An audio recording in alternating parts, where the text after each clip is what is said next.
Corbolic V2. This is a super safe and effective natural anabolic. Not only is this product going to help you increase protein synthesis, which basically means muscle recovery and growth, it also may inhibit myostatin, which is a protein in your body that is known to inhibit muscle growth. This is a complete natural anabolic that works through multiple different pathways, has multiple trademarked ingredients. If you are a natural athlete looking for that edge, Corbolic V2 is what you need. Get yourself some. Welcome back, guys, to Harry, my forehead vein, and Christina's dieting phase. Not actually the topic of today's podcast. It's actually the Pro Physique Code, Christina. It's not just about your forehead vein. I know. So Jesus. I know. Here we are. Danica's pissed today too. That's what I was gonna say. Is that the Come funny on. part is, but she well, it's not that I'm pissed now, but Danica gave me energy in our pre-podcast warm up because when you sent that, I had just finished my run and I was just kind of very low energy and lame. And I was like, well, I'm glad Danica says she's fired up because she can carry the energy of it. So I'm excited about today. Danica, do you want to open us up with our topic and kind of where we're gonna flow stuff? So being that a lot of people, for the transformation challenge, this is our halfway point. And a lot of people I think which is awesome. They're bringing great awareness to maybe some excuses or extreme things that they're doing. And we are very familiar with this. I feel like we're very fluent in I always tell my clients, you please don't try to manipulate me with any type of language because I know it all. And I know these narratives. I know the excuses that are out there and we know kind of how to go through them too. But I think it is interesting to bring out and for us to talk about what are some of the excuses that are out there, where we probably have experienced them ourselves, but then we're able to get through them. So I'm trying to think of some that I've had excuses with before. We were just talking about being on your cycle. So Stephen I don't know if Stephen wants to chime in on this, but I totally get it. You totally, and that's what I was expecting that response. Look, I'm gonna be real. Everybody's like, guys don't have cycles. I had cramps once. That shit was terrible, awful. I was like, oh my God, I want to die. How do women deal with this all the time? But I will, I will definitely have weeks where I'm just I'm not myself and I'm just moody. I'm not as okay to be around, People are like, Stephen, you're normally acceptable, but now, no, not even. You are unacceptable now. And what stinks with you is at least you don't have a rhythm that you can kind of pay attention to. I know I can be in a shit mood when I wake up or something like that and be like, that's weird. I don't know why I'm in a bad mood. And then open up my app and be like, oh, makes sense. Makes sense. Yeah. Here we go. Buckle in, babe. A lot of women that have experienced around that premenstrual, or even for some people during that ovulation time too, where they're I just have so many cravings. And I just recently had a male client say, I just have a lot of cravings at night. And I'm so interesting. Where did that habit start? Where did the actual habit start? And what is the cravings kind of entertaining? What are you trying to, not fix, but what are you trying to entertain with that craving? Whether that's boredom or he was like, no. It's just a craving. And I was like, there's no way. Cravings come from somewhere. Yeah. And so let's get they come from the tum-tum. Well, okay. No, but end of day ones, right? A lot of it, I think, comes from that reward mentality, right? Totally. I made it through the day. I'm home. That was a lot.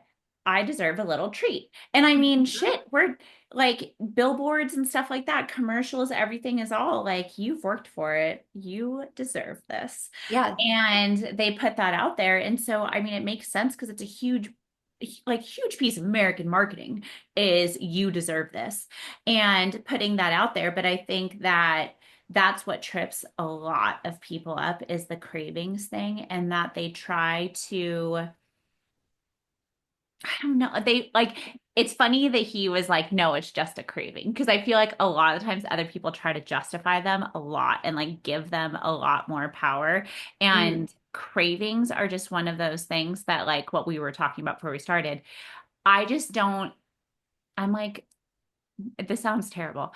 Get over it. Like, I don't tell a client like that way, but essentially, like, my attitude for it is like, okay, honor that, pay attention to it. If you can work that food into your day, fantastic. But just saying that, like, you're not going to stick to your stuff because you have cravings or whatever is a choice to not make a change. And so you can either choose to be chilling where you're at, or you can say, I'm done with cravings and choose your plan and like figure it out.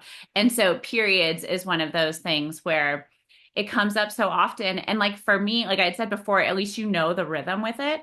Then I'll have people plan for that, right? Like if you know that when your period comes, you're going to have this one specific thing or whatever, then we can plan for that. We can have it in there. But it's when people use cravings as like it essentially will be like a binge eating episode where they're like, well, I was just having cravings. So I ate an entire sleeve of Oreos. I'm like, that's not a craving. Like, I Right. do yeah, that sometimes. like 35 of them. Like, that's a lot. Like, so I don't know. No, 35 is an entire package. A That's sleeve what I'm is like saying. one of the little rows. That's a sleeve. I mean, even that's got to be a solid 12. There's what, That's 3, Yeah. right? 10 or I 12. mean, delicious snack, but like, we can't just not take ownership over that. I always think it's important so for this, I mean, I have females that say this too, and I'll be like, okay, and how's that working out for you?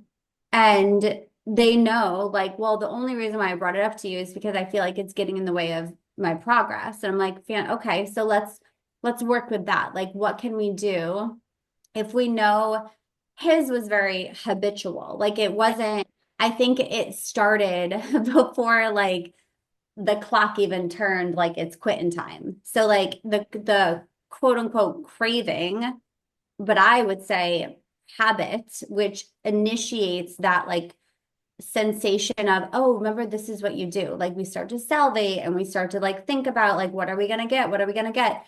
That dopamine hit is already coming, but you actually get that dopamine prior to actually engaging in that behavior. So for him, it was like looking kind of that upstream thing and being able to say, well, it sounds like you need to work with like what are you fueling your body with at that hour? Like, have you drank enough water for the day? Or are you realizing by 4 o'clock, like you're not even into the amount of water that you should be having? Or are you just really tired? So maybe during that time, like, could you go home and like go right in the shower and like decompress? Like, what other things could we do to create that like tension or resistance or friction between you and that quote unquote craving that you're having?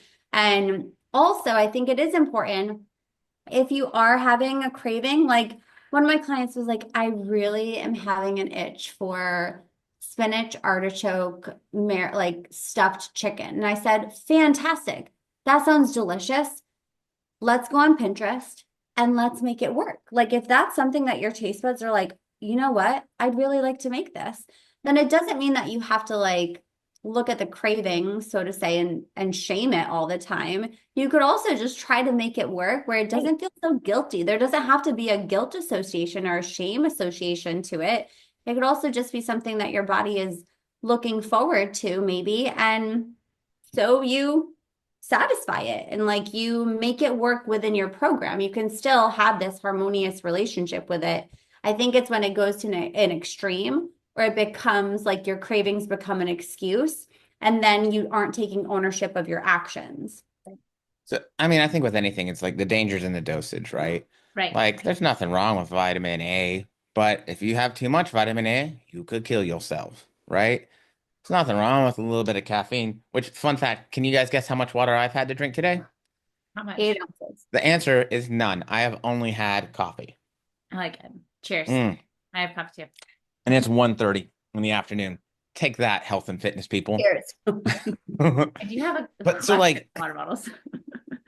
there's nothing wrong with saying, like, I wanted an Oreo, or I wanted some chocolate, or I wanted shit. What's mine right now is the Bomb Pops. That's my go-to. I let them melt just a little bit so they're kind of soft, and then you get a different flavor for each third. I'm like, yeah, this is my thing. If you put them in a glass of champagne, you can have a Bomb Pop cocktail. No, And I don't drink. I know, but I'm just saying for anyone else who does, you For those should that do. take Yeah. a glass of champagne and you put a Bomb Pop in it for the 4th of July, and it's amazing. You're welcome. That's a ways off. But it's like, so I think first and foremost, people need to learn how to scratch the itch without ripping the fucking skin off of themselves. Without going overboard. Because I think this is really where people get caught up. Is they're like, okay, well, the bell rang, right? The Pavlov's bell rang, and hunger, or I want it. The itch becomes, and so instead of saying, okay, cool, well, let's scratch the itch while it's just an itch at first with something reasonable, just give it a little scratch, scratch. Yeah. But instead, they're like, no, no, no, I can't do that. No, I can't have that. Can't do this. Can't have that. Or instead of like saying, okay, the bell's been ringing, but they haven't heard it, and now it's going through an air horn. And now the bell's just so loud because maybe that cycle stress is at a 9. But why could we not have done something when it was at a 6 or a 7 if we had been paying attention to it, right? Right. Or the work stress. Because like the midnight treats, I was talking to Jill about this yesterday because my grandpa used to do them all the time. Like when we lived with him when we were kids, you would see him, and you see him in his little whitey tighties go into the kitchen, pull the Oreos off the top of the refrigerator, eat like 4 Oreos at like midnight or 1 a.m., and then go back to bed. And I was like, cool. So until he got too overweight, my grandma was like, nah, no more Oreos in the house. No more midnight Oreos. But I get it because, yeah, guess what I was doing last night at midnight? I was eating an oatmeal cream pie in bed. And like, for me, it's because I was having a hard time sleeping. I'm like, okay, well, I want something sweet that makes me feel good so I can relax and hopefully go to sleep or go back to sleep. So, like, to Danica's point, there's a reason for it. Like, Right. I could look at it very, like, superficially and say, ah, yeah, I just need a little treat, you know, I've been a good boy today. Or I could look at it as saying, oh, well, I really want to sleep. I know this is important. And this is a way that I can kind of try and help myself relax a little bit so I can hopefully get to sleep. Or my workday sucked. And this is something that's going to kind of help put me in a little bit better of a mood, maybe before I have to go home and be with my family or my significant other, so that I'm not taking I will say this, my Stephen Bogrand's bitchiness out on them instead, right? And I think that, let's be real, most people don't want to do that objective internal work of being like, oh, fuck, why do I do what I do? Because it's, most of the time it's not a super pretty answer, That's Yeah, but exactly that's it. like that's where it needs to go though. Like Yeah. to be curious about those things. And I think that yeah, it can be scary, but there's also a great opportunity for self-growth within those scary places. Even and like now I'm going way too deep, but I've had clients that I've said, I just want you to pause and be curious about like any cravings or any feelings that might come up throughout the day. And they have been able to discover like, oh my gosh, when I was curious about a craving because I just wanted the cookies. I knew where they were. And the only time that I felt that was when I started to get really overwhelmed with the work emails that were coming in. I'm like, so interesting, right? Like now we can start to build this like associations, or we can start to understand what's happening within our body a little bit more, and then take it a step further, respect it and say, I see you, I hear you, I know I'm a little stressed. And then be able to say, well, if the feeling that I'm having is actually, I'm just like a little overwhelmed and outworked right now, are there any other ways you could approach that or address it. And for her, she ended up like going for a walk outside really quick, and like Right. that worked really well for her, right? Where if she didn't explore that, it would have just been like, well, this is what we do when we feel this. We do this. And then there's always a misalignment. So like when people start to bring this to our attention, they're not bringing it to our attention for us to be like, you know what? Good job. Like, I'm so proud of you. They're not like, you're going to be so proud of me. Every time I have a craving, I go after it and I eat a sleeve of Oreos. Like, that's not why they're bringing it to the attention. It's because they're pretty like, hey, I kind of want to correct this, or I want to know more about this, or is there any way I can navigate this, or what's happening here? Yeah, I think what you pointed out about the habits piece of it is what I've started to notice. And it's funny how these things really do come in like waves, because I feel like not just with like the transformation challenge, but in like check-ins or just talking to people, like hearing it more. And maybe it's because we're coming out of like the start of the year where everybody was starting like with things, and so it's easier to have like just normal stuff crop up again, but like hearing the cravings thing more often. And I think with the seasonal change that happens too, like I know as it's going to be like 75 this weekend, and all I want to do is go outside and have a beer. Like for me, that's like my outdoor activity. And so like now stuff like that can happen, right? But if we're saying like, oh, well, I just get thrown off of my plan because every day at 6 o'clock, I have a craving for something salty. And then right after I have the salty thing, I have a craving for something sweet. And it's like, okay, well, that's not a craving where it's like, you know what's weird? You know what I'm craving? And then you have like a weird food you haven't had in a long time that like all of a sudden you're wanting. That's very different than if it's like, well, for the 6 days before my period starts, normally my calories go up because I let myself have some treats. And then the same thing with ovulation. And then, and these rhythms happen. And then it's like, okay, well, like you said, people don't want to pay attention to what's going on there. The same thing with, so like later in the day, what I've realized with people, if somebody is having trouble with that kind of stuff and they're falling like face first into their pantry, a lot of times it'll be somebody who's not hitting their protein early in the day, right? And so then we have this awesome opportunity where on their drive home or before they leave their desk, I will have them add in a serving of like 30 grams of protein and maybe like an apple or something like that if they can, so that we have something before that commute, before we get to the house where it's like, oh, this day is done. Now I have to cook dinner. I'm just going to shove all of the things in my face because it sounds nice and I'm hungry and I've had a long day. We can kind of like mitigate that. But like you've said, we have to talk out the like, okay, when is it hitting you? When do you first notice it? At that point in your day, where are you at with all of these different things? Because it's not that it's necessarily a craving, it's because it's your routine and we have to shift those things up. Like the last thing I'll say here, the other one I notice it with a lot is people who undereat. And so then it'll be like, oh, I'm having these cravings, and it'll be for something that's like very high calorie, very like palatable, that they're wanting. But it's because they're eating, like maybe 2 or 3 hits of like 100 to 200 calories throughout the day. And there's somebody that's maybe trying to stick to like clean eating, or they're very low carb, or there's something like that.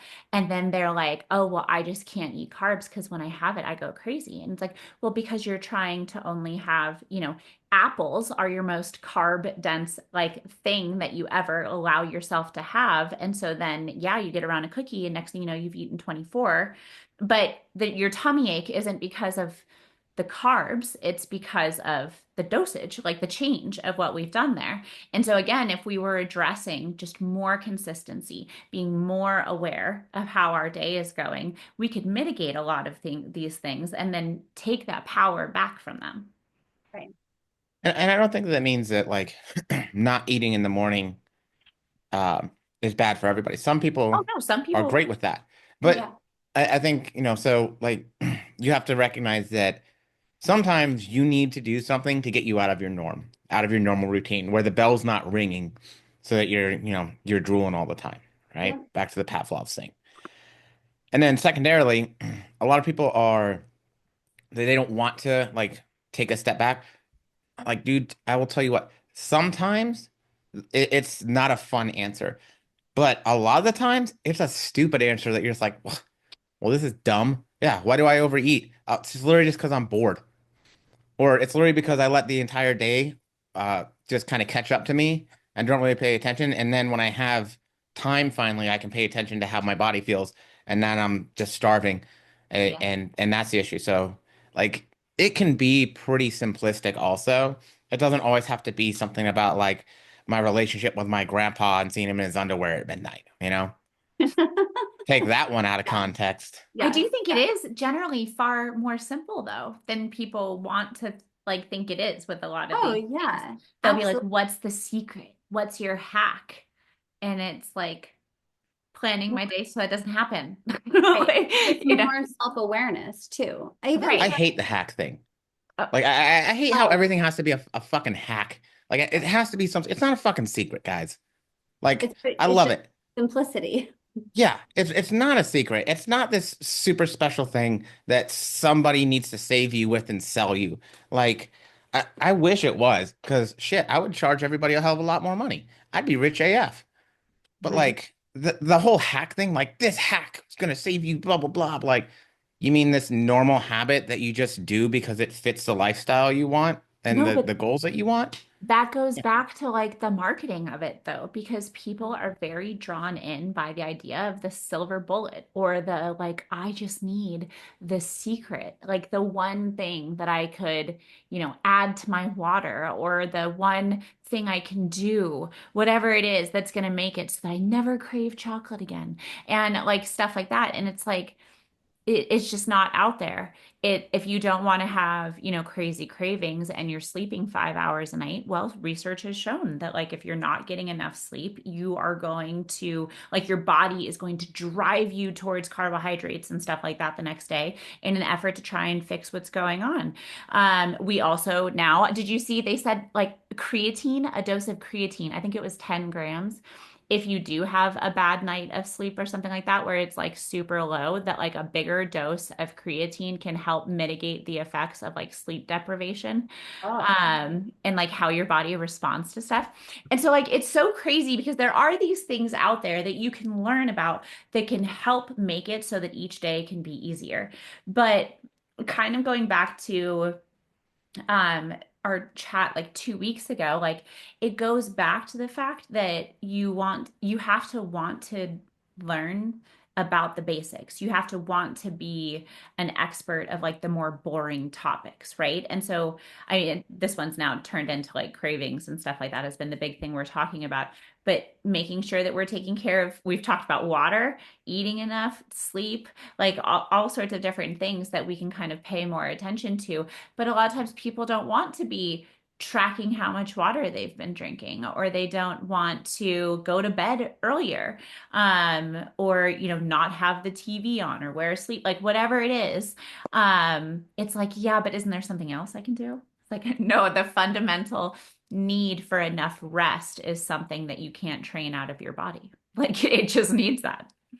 I think it's unfortunate too that we don't have, at least like in my experience, there hasn't been enough space, like mental capacity and space and time for a lot of people to think about these things. Like I know with the mindset clients that I work with, even if they're both mindset client and I'm working with nutrition and training, Right.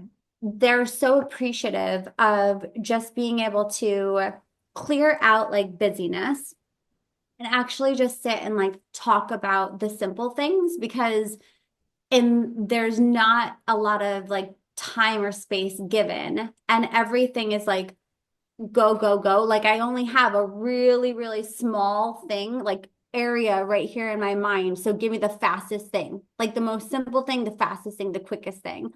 Because if I were to say to somebody, well, have you reflected on your habits, like your lifestyle habits? Have you taken some time to look at your sleep patterns? Do you currently know how much water you're drinking?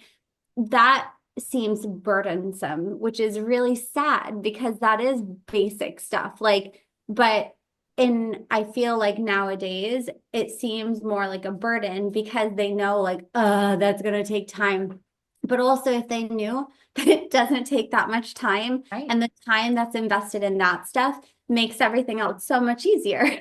Saves you time in the It long saves you run. time. Yeah. I thought it was eye-opening talking to Sarah, one of our coaches, and she does our social media with stuff, and she was talking about reels and things. And I think she said that it's like somewhere between 2 and 3 seconds is the attention span of what we've whittled it down to. It used to be like 7 to 9 on like a reel. You had that much time to grab somebody's attention. And now it's like just over 2 seconds is all the attention span that they're willing to give to things. And what's happening, and this is everywhere, right? So again, this is where I go back to the fact that like it's something that because I've been immersed in this lifestyle and all of this stuff that like for me now, like I don't really have to think about it, but I recognize that if somebody's trying to get into it, everything down to like children's cartoons, if you watch the scenes, they change that much faster than they used to compared to like if you go back and watch a movie from when we were kids, like the animated movies, where they stretch the scenes longer. And it used to be that an average scene would be something like it was like 10 to 30 seconds, like a really long time. And now they keep them at 6 seconds and the screen will change every 6 seconds because that's what keeps the kid not wanting to like look away at all. You know, like they're more engaged for the entire thing. So we really are pulled in all of these different places to stuff. But the thing, and I get that, and I recognize that makes it hard. But if we're wanting a change and we're identifying that, and if we're investing our money and we're investing our time and we're saying we need this to happen, then it is our responsibility as adults to then shift that. And it's going to be uncomfortable. Like change is uncomfortable, growth is uncomfortable. And so I think the smartest thing is doing it like small pieces at a time, right? Like you give somebody a whole bunch of info if they're the kind of person who loves that and they want to flip their world upside down, then that might be super exciting. But for a lot of people, that can be very overwhelming.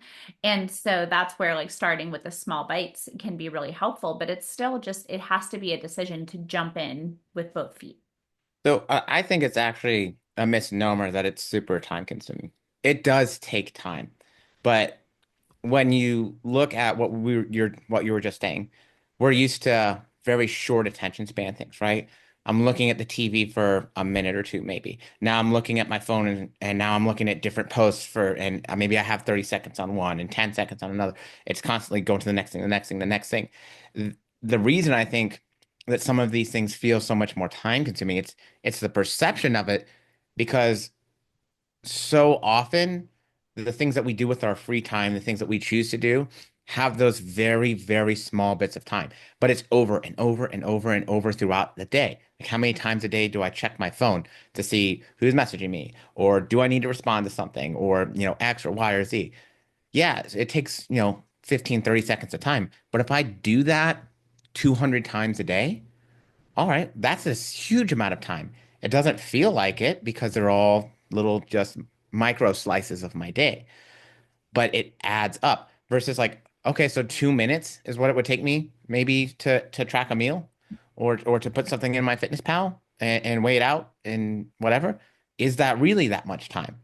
In the grand scheme of it, it's like, ah, but the problem is one, doing a time log to see how many of those little micro pieces of time that you're giving up throughout the day is one super crazy time intensive in and of itself. But then like annoying as shit. Every time I pick up my phone, I got to write it down. Nah. No, your Um, phone tells you. At least iPhones do. Honestly, if you do go look, it can be a depressing number. It it, tells it you tells me how the many. weekly, Oh, for but mine, it'll tell me my daily pickups and like the number of times, or like I think there's a comparison between notifications and pickups and things like Mhm. that.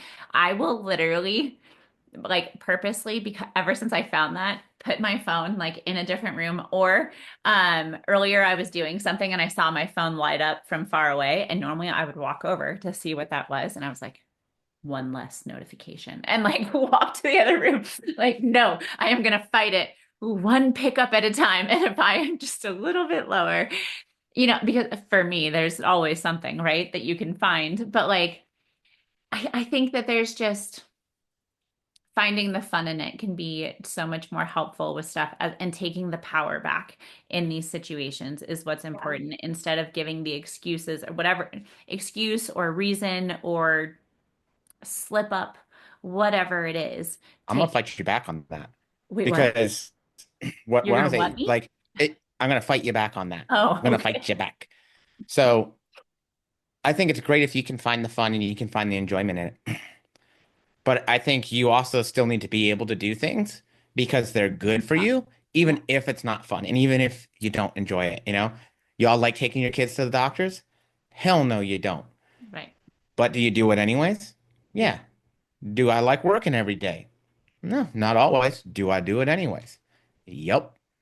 You know, so I think there also needs to be this ability to say, okay, it's not always about fulfilling whatever dopamine hit I think I need right now.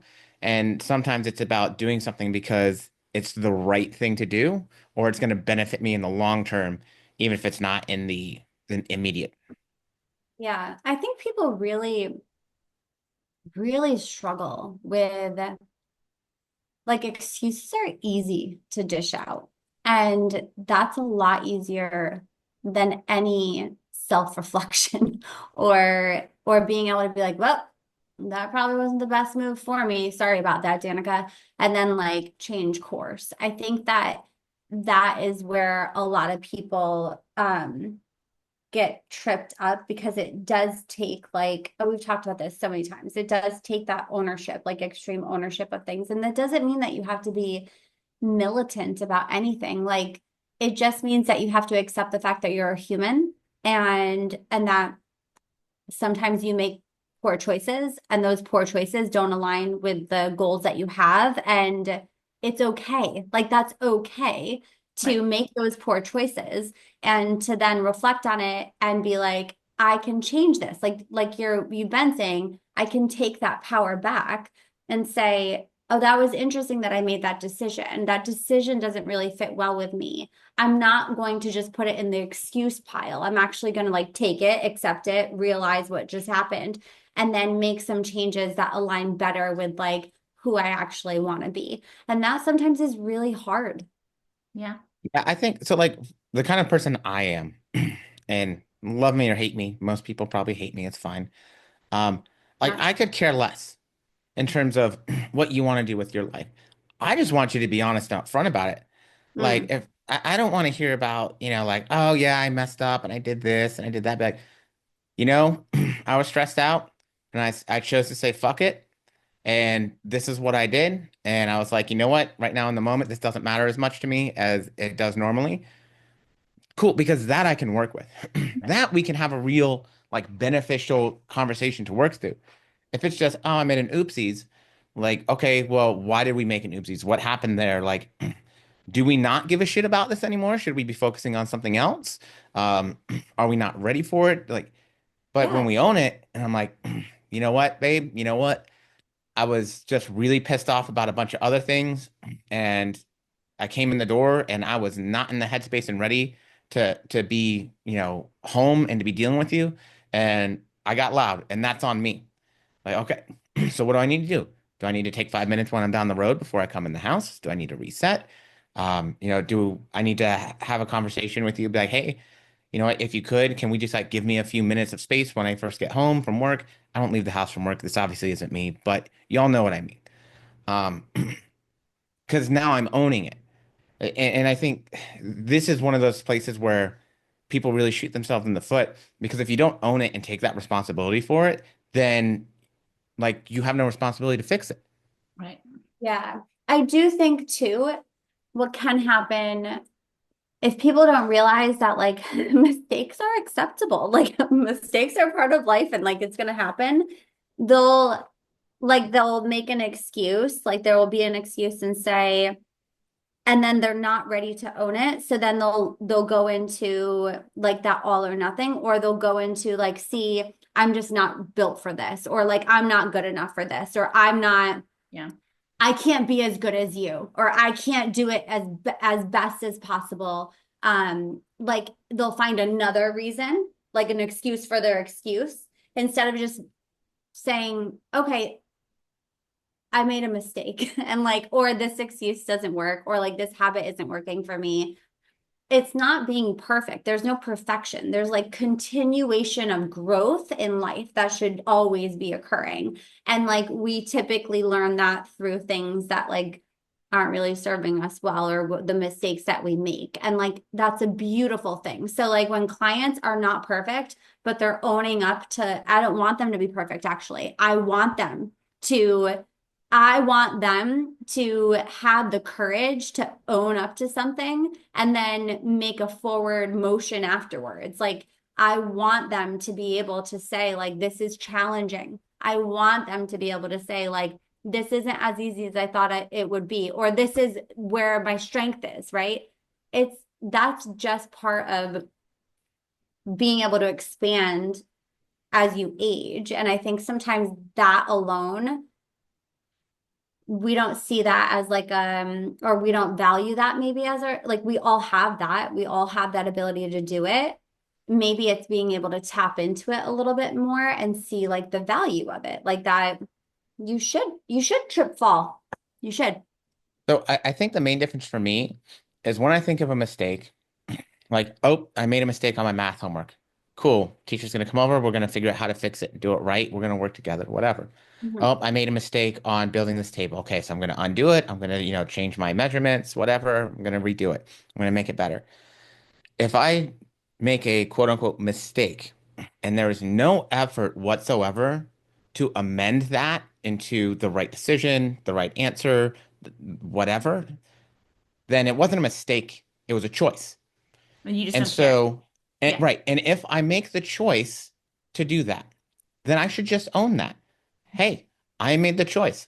I didn't care about the outcomes and how this impacted somebody else, and I'm going to do it again. Or maybe I feel bad about that, but I'm still going to do it again. Right? Versus, oh man, I do feel bad about that. How do I amend this? How do I make this better? How do I bridge this gap between what I say I want and the actions I have and where those are going to take me? And I think that's like the fallout for me in terms of like, man, I wish like, dude, if you hate somebody, just tell me and don't like them, you know? Just be real about it. It's so much easier, right? If you're not good at something, hey, I'm not good at this. I need help. Cool, let's work on it. Like, let's figure that out. But don't just not be good at it and say, oopsie, oopsie, oopsie, oopsie, oopsie, and never take that step forward. Say, all right, how do we make it right? Yeah, I don't think that I think we're all equipped with it, but tapping into that skill set, we're probably not, like we're hesitant to do so because I think that we don't build that skill set often, right? Like that's something that I know the value of this. So I definitely instill it in my kiddos. And if they're so like simple thing like cravings, if my girls are like, if they just had lunch and then they're like, Mommy, I'm hungry. And I'm like, what is your belly saying? Like, are you? And then Ben is always like, I'm bored. And I'm like, okay, like, and then good way to kind of check yourself. Or if their conscious is clinging up and like they've made a mistake, we will always say, hey, you will never get in trouble if you're honest, ever. If you're honest with us, we'll just have a conversation. And that's an awesome thing to have. And so they're always, even when they really fuck up, they're always very honest because we know that like being honest with themselves, being honest with each other, like that's something that is pretty awesome because then we just have a conversation and then we course correct if needed, right? But it also makes me curious to know when people don't tap into that like skill, because everybody does have it, like when was the last time that they were able to practice it? And how could somebody encourage, like they're listening and they're like, oh, that's so interesting because I usually am afraid of that, or I don't want to have like the difficult conversation with myself or with others. How could they practice that more? And is the environment around them supportive? Coaches are really good at that, of being like, we obviously call some coaches, as Steven's face is like, some coaches are really good at that and being able to help give opportunity for exploring it and like really giving questions that are, well, was that a choice that you are proud of, or was that a choice that you wanted to correct? And could we choose a different thing next time? So maybe it's like giving ourselves the opportunity to do that and then seeing the power within it. And then also practicing with those around us. Like if coaches are listening, it's probably a good idea that you practice that with your clients.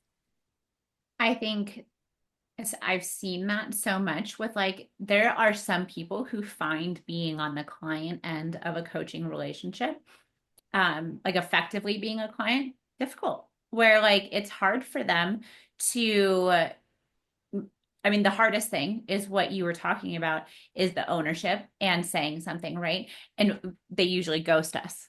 And then they'll come back to us a week after they've ghosted, right? And then either tell us, hey, there's two ways. Either, hey, I messed everything up, so I didn't check in, but then I got my shit together, so here's my check-in.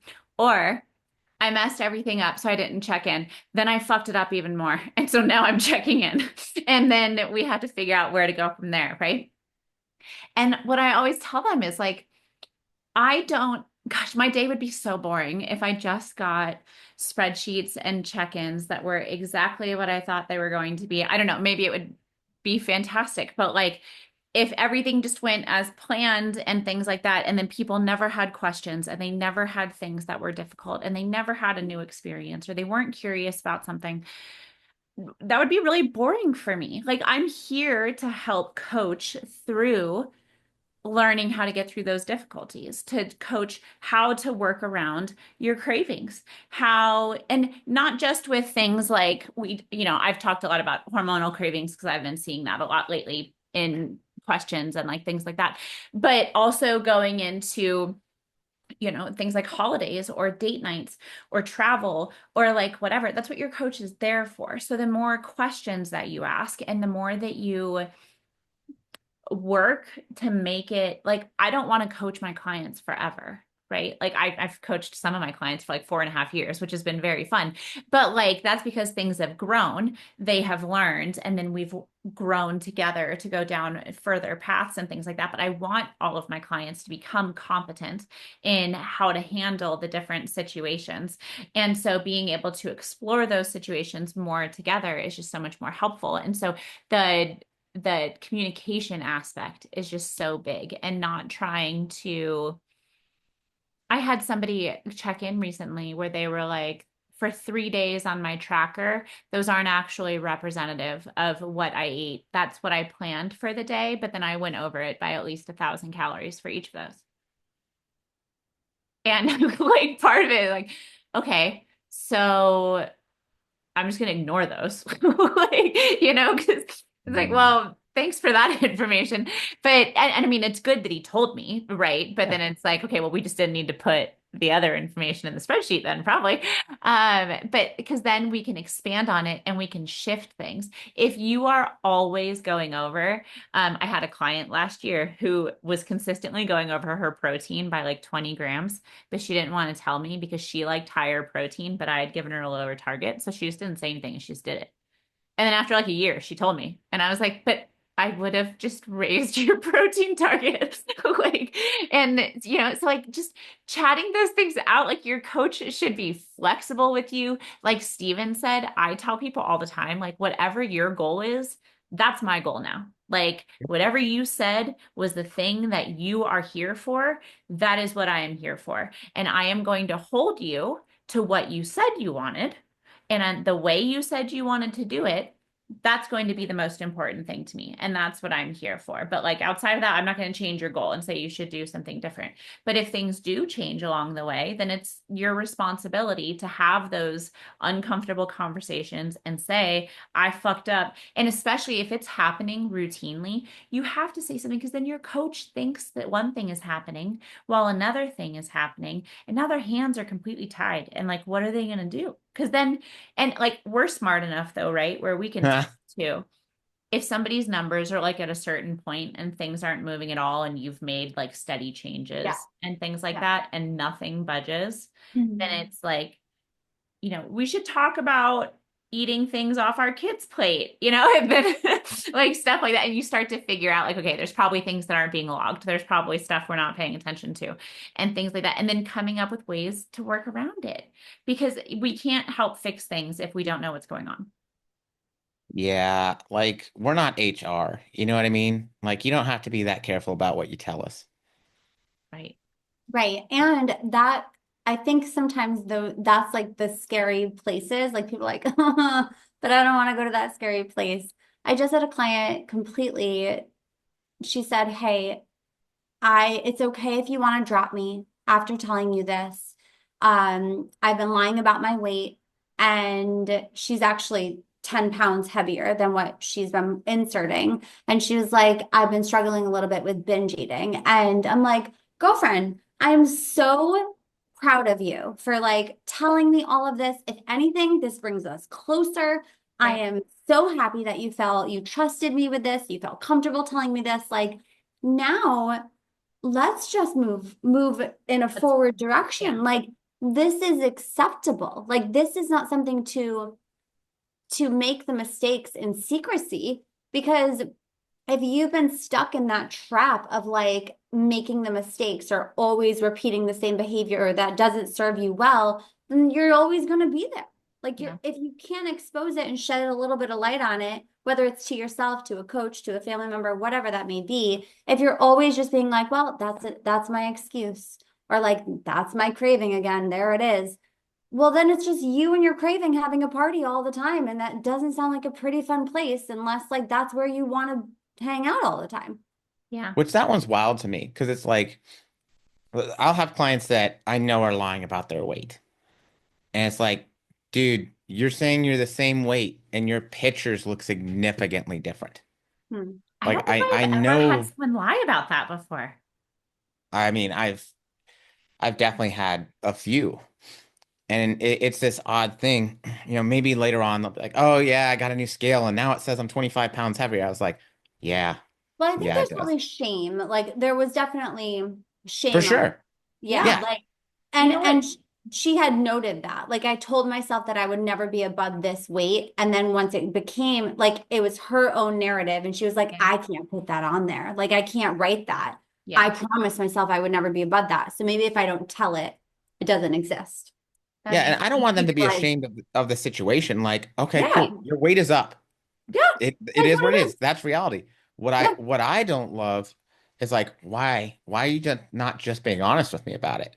yeah. I You think know? honesty is really hard.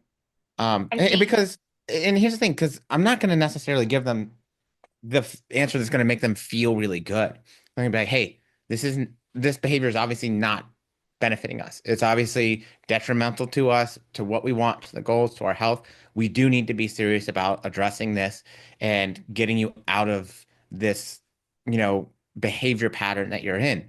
But it's like, it doesn't mean that I don't want to work with you. It doesn't mean I think anything less of you. Right. If anything, like those behaviors, they're not going to make me think that anything less of you.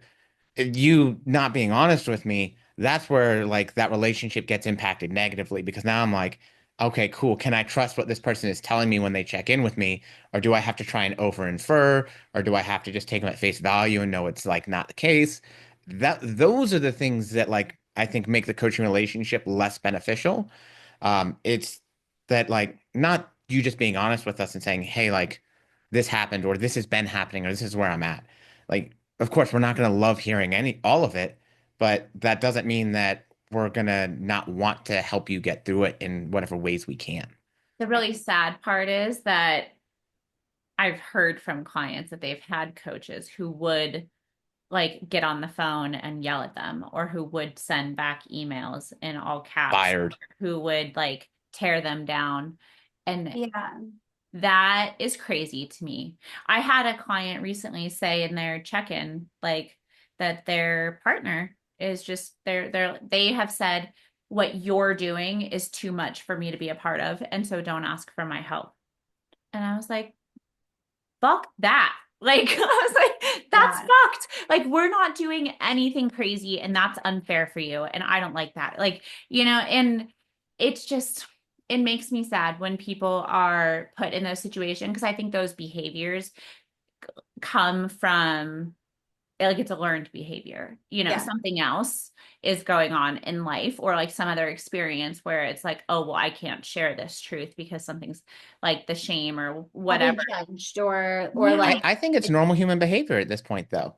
Like realistically, I mean, look at the dating pool, look at social media, look at the majority of people's interactions.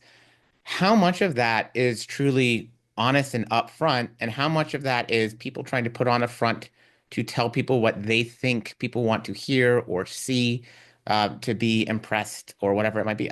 I honestly, I think it's pretty normal human behavior nowadays. Yeah. It's interesting in Yeah. the transformation group, like in the Facebook group. I actually really admire the honesty that can get on there Yep. because and I hope maybe I should even say that to them on the I'll write a message. But there's a lot of raw truth Yeah. that is expressed because they know that that's a safe place and or they have come to know that like, oh, okay, like this person is being very honest in their challenges or their struggles. And like, this is a safe place for me to also express it. And like, and also, I will be supported. I will not be like enabled and I will be challenged at the same time because there's like a good variety of like, oh, that's happened to me too. I feel you. And then there's also, have you thought about this? Like, have you tried this? And so it's a great space. Again, I absolutely agree with you, Stephen. I think that we've lost the ability to like realize the power of honesty or realize the power of like taking ownership of something and knowing that like it's okay because we live in a very maybe judgmental face value world. I think it's just like it used to think about it when we were kids, before the internet. How many people were going to judge you if you fucked up? What, maybe 10? Like Yeah. maybe a little bit more if it was really bad. Think But it about wasn't now. really like an expansive place to show your fuck up either. Like there wasn't like a huge space. Yeah, like you might get in the paper if you were real fucking bad, right? And then you could just move towns and people would do that. They'd be like, oh, we're going to a new town to It's start going to a new over. school, things like that. Yeah. I Can't think do it anymore. Internet fucked it all up. a lot of it comes down to just personal integrity though, you know, and I think that's a lot of it is like a maturity thing and stuff where, and I talk to people if they bring up, um, especially if like binge eating tendencies come up in our conversations or anything like that, um, I will talk to them about how like I like using the spreadsheet, and even if things go wrong, I want them to try and get like a good idea of where things are at just so we can see, because the next day if the scale doesn't move and you had 3,000 extra calories, I want to know your body's capable of handling that. Like that's interesting Yeah. information for Yeah. me to have. And so like it's all just good information for trends for me to learn. I'm never going to be, I literally on one client's, her fats jumped like 90 one day. Like literally they were like 170. And I was like, I want to know what you had that day only because I bet it was delicious because your fats went so high. And I'm very curious. Like I'm never going to shame somebody for it. Yeah. What if she was But just taking shots of olive oil? What if it wasn't right? delicious? Eating butter sticks. I think that having to put your information in there, right? And my coach that I'm working with right now has a very similar spreadsheet layout where like a lot of daily information goes into there. And so if I have a day where, you know, my numbers are off from Target and thing like that, and I'm plugging it in, I have to have that moment of like, that's not what I was supposed to do. And like kind of have like the okay, how am I going to make sure I don't have 2 days in a row that look like that? Because what I personally hate having to do is type out my little summary about like, okay, so I know my week looks like I don't give a fuck, but like, let me explain how I promise I do. Like, I literally on our second week, because we were traveling and stuff, I had to tell him like, I promise I'm not lying that I do this for a living. I do know how to count macros. I do care about this, like, because it was just hard. But I think that the experience of doing that tracking and why I always have my new clients do like the spreadsheet for me is it makes you have that come to Jesus moment almost every day as you're filling it out to be like, I am not honoring this goal right now. I'm not giving it the attention it deserves. And then, like we've said, we figure out how we need to pivot. Maybe it needs, like the plan needs to get changed, or maybe we need to talk more. I had a conversation with another client again about it's come up so much, the little stolen bites and things like that. And I broke it down for her because her weight has been going up consistently, about a half pound per week. We have not changed macros in 5 weeks. Nothing has changed. Cardio, macros, nothing. Her work has gotten stressful as fuck. And the scale has gone up consistently. And so I was like, okay, let's talk about this because we haven't changed anything, but obviously something is happening. And so let's figure that out. She's like, well, we have hosted a lot of people. We've had a lot of things here. I'm probably popping things into my mouth I'm not thinking about. Now, her carb target is at like 140 or 150. It's really easy to just pop 15 grams of carbs into your mouth in the form of like a bite of a sandwich or something like that. You are now over by 10% of your daily carbs. You didn't even think about it. We're probably going to do that like 4 times. Right now we're over by 40% of like our day. And so we just start paying attention to little things like that. And that's one of the things where I've never even considered that that the weights would be off, but like you can notice it with like other stuff, right? If somebody's saying, no, I promise this is what I'm eating. And you look at the numbers and you're like, I don't know, like things don't quite add up. Maybe there's something that needs to change. That's like a whole new thing I'm going to think about now, guys, that we've talked about that. Little bites and stuff. Fuck your entire day up. No, the weigh-ins. I feel like I would have noticed that in a trend, or the picture thing would have thrown me off. But yeah, gosh. the little bites are something that what allows me to be aware of it is what I like. So if say the girls don't finish their cereal and I'm like, oh my God, I'm not pushing this down the toilet. That's what I do. And then all of a sudden my blood sugar is like, and I'm like, you have a different way of knowing. I have a completely different way of knowing. And it like exposes everything. Like if I don't think about, like if there's no conscious thinking of like, oh, I'm about to eat this many carbs, so I should take this much insulin. And I just think that it's like, can't hurt me. It's a bite or two. Right. But then I'm like, oh God, I actually needed like a unit and a half. So that just from random food. I know. So that means it was equivalent to like 20 grams of carbohydrates. Right. Yeah, people should, that like little bite stuff. I wish more people, there's like great reels on that I'm like, ooh, great. It just Little niblets. goes to show you how it adds up really quickly. Yeah, because also most of the time, the little bites are always more calorie dense options. It's not like, ooh, let me get a little bite of this carrot. Yeah, Except, can I have a little bite of your tomato, please? Not No, that. give me can I have that last bite of your burrito where it's all the folded up tortilla and all the, it's just one bite. It's just one bite. And it's like 110 calories. Oh yeah. Or like sometimes my girls, I love the crust of pizza. Yes. So good. Oh my gosh, love the crust of pizza. But if I I could finish that. But then you don't realize literally it's just a breadstick. This is what I've been doing. And that I had to have my own, like looking at my numbers. And I was like, Christina, shit's just going way too slow for how it should be going. And then it would be things like, and I thought about the breadstick thing, because we order pizza at least once, if not twice a week with stuff. And Cora and Claire and Ben will not eat crust, which means at a minimum, there are 3 perfect, and Claire always leaves, like a good half-inch of actual pizza. A little bit of cheese on there. So there. it's a good one, right? Because like, oh, I get to try a bite of pizza, but I'm not really trying a bite of pizza.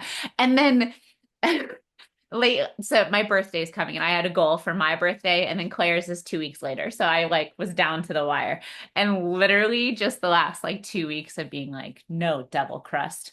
You can't go in my mouth. And it was like, phew, like everything moved. I'm like, man, I was probably eating 30 grams of carbs with each little thing of crust, and you just don't even think about it. It's so silly. And you can just get out of the rhythm when you haven't been in it, like paying a super hard attention. So a lot of people in the transformation group have been upset if they haven't seen. So we're at that point, right? Some people have already lost 15 or 20 pounds in 5 to 6 weeks. some people are down 3 pounds and they're upset, right? Because they see the 2. And that's where I have to be like, sometimes it just takes that long for you to really figure out your groove and your rhythm and things so that it can just go like kind of slow. And how to calculate everything Yeah. really well. There's one transformation client, she was like, I don't know if I'm measuring this well, but I get this at work every single time. And there's a salad bar and it's a beautiful, like it looks scrumptious, but it has sunflower seeds, pesto pasta. There was sunflower seeds, pesto pasta, beets, chickpeas. So I'm thinking of like the calorically denser things. And she put in 1 teaspoon of sunflower seeds. There were probably 3 tablespoons of I like looked at the picture and I was like, cup. Miscalculated that. Or like pesto pasta. Like pesto pasta is pretty calorically dense. Like pesto has calories in it. And so she put in like a 1/4 cup, but it's really like a cup. So I was like, I'm so sorry to do this for you. That food will still be there when we're done. Like I promise you, the pesto pasta will not go away and neither will the sunflower seeds. But like for better accuracy, guesstimating those specific items, maybe we shouldn't. Like maybe those are items we shouldn't guesstimate. Because those, and so sure enough, she's changed and like weight is going down. And I'm like, yeah, little things. I traveled with my scale for the first time in probably like 100 years on our trip this last weekend to Dallas because I was in such a good rhythm that I was like, we're driving, I can just throw it in the fucking car and I just want because I knew we were going to be eating out or doing room service for like every single meal. And I knew, and I was meeting up with my mom and my sister and stuff like that. I knew that at least like 1 beer was going to be had, like different stuff. And it was going to be really easy if I'm with my sister to be like, we should order a margarita and then have like 4 of them.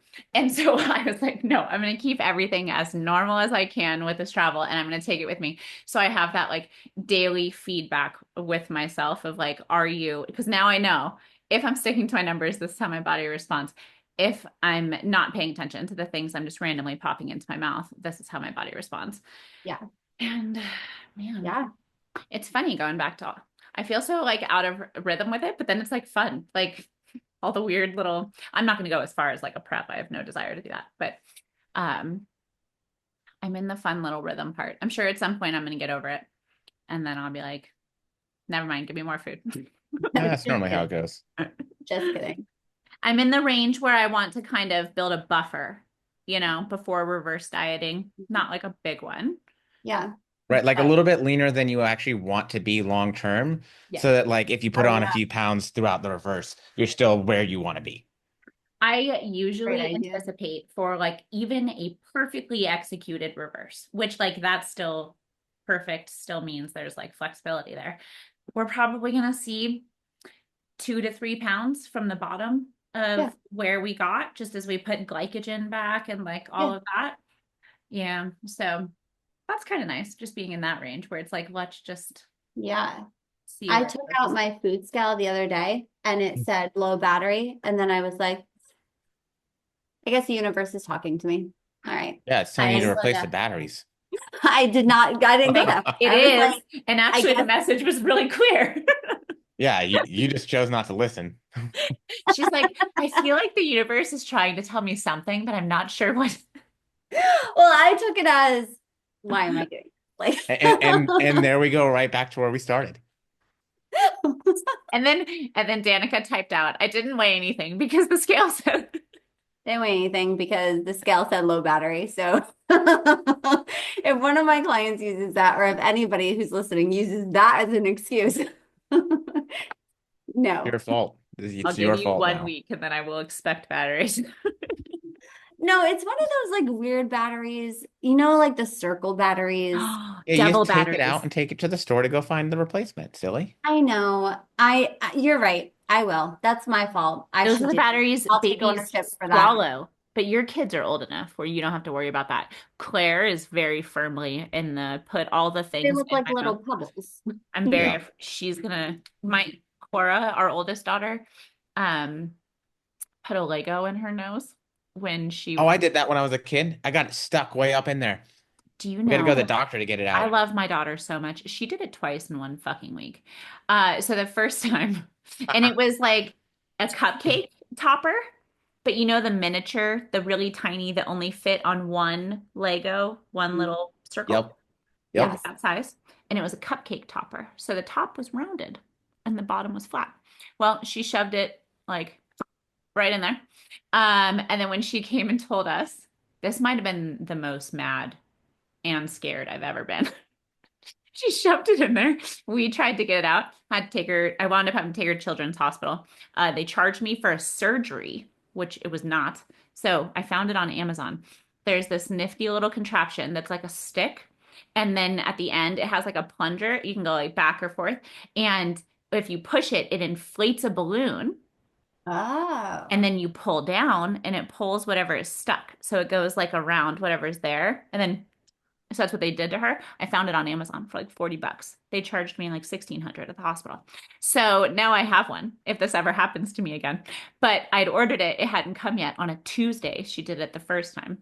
On Thursday, she came back upstairs to our room and was like, I did it again. When we were at the hospital after they pulled it out, she was sitting there with a popsicle watching TV. She's like, I like this place. And she did it again. And we were able to suck it out with a straw. Oh my God. Because I was like, I am not going back to Children's Hospital. This Why was not? like, You're almost at your max out of pocket. Fuck it, right? oh my gosh. I could have killed her with that little Lego in her nose. You could have. You just needed to push it up more. That the whole time, because then she starts crying, right? Because she's freaking out. And then she'd like to take a big breath and suck it further. I'm like, it's gonna go in your brain. Yeah. Oh, Everybody man. loves this part of our conversation. The end of it. Yeah. Thank God Steven doesn't have kids. Don't put Legos in your brain. It's a bad idea. And also, don't let your kids do that stuff. Oh my God. Okay, we talked about cravings, we talked about excuses, we talked about action items, we talked about communication and honesty. I think we covered it all. We did not talk about enemas. Enemas. We'll do Oh. extremes. Next time. Let's Next do time. extremes next time. Enemas and extremes. If you have questions about what that's going to be, or you have ideas for what that's Please going to be, Send them to Christina. below. Only Christina. Leave me the fuck out of it.